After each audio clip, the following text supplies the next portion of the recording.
Ajantsika hatreo ny amin'iny fanodin'ny anteny miram-pirenena omaly tao anatin'ny fivirina azany be sy ny marina trehana ny volavolan-dalàna laharana aotra telopolo bara 712 makasika ny tsy fahazahoana mampiasa intsony na ihany koa zany ny fanapotehana ny fitaovam-piadiana mahery vaika na ilay antsointsika hoe arme sous munition. Nakatoavy ny solombavam-bahoaka ny volavolan-dalàna laharana faha aotra telopolo tsipika 712 momba ny tsy fahazahoana mampiasa intsony ny fitaovam-piadiana mahery vaika.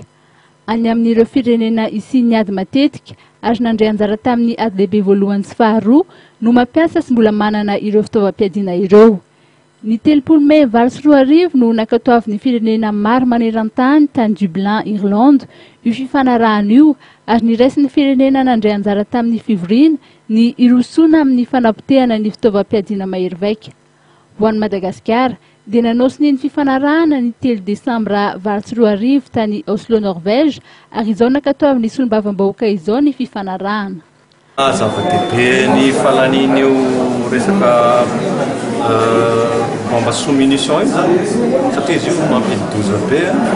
tsy mifidy olona satria miparitaka le vie ao anatiny io rehefa mipoaka le bomba. Dia mba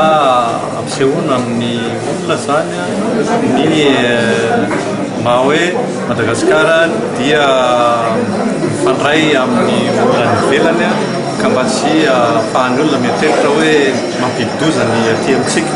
Eo zany resaka touriste, investisseur na olon-tsotra fotsiny zany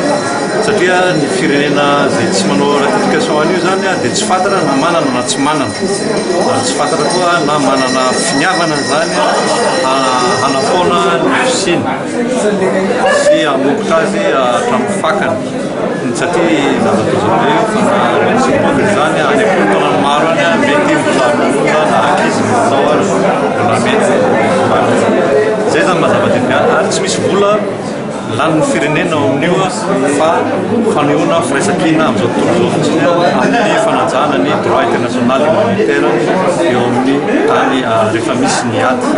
Afrika Atsimo, Algérie, Guinée-Bissau, Maroc, Nigeria, Ouganda, Soudan no firenena afrikanina mbola manana fitaovam-piadiana mahery vaika amin'izao fotoana izao. Tsy manana ny fitaovam-piadiana mahery vaika arme sous munition kosa i Madagasikara, saingy raha ny fanazavana tafiditra amin'ny fanamafisan'orona amin'ny fandriampahalemana ny fankatoavana ny fifanarahana tany Dublin.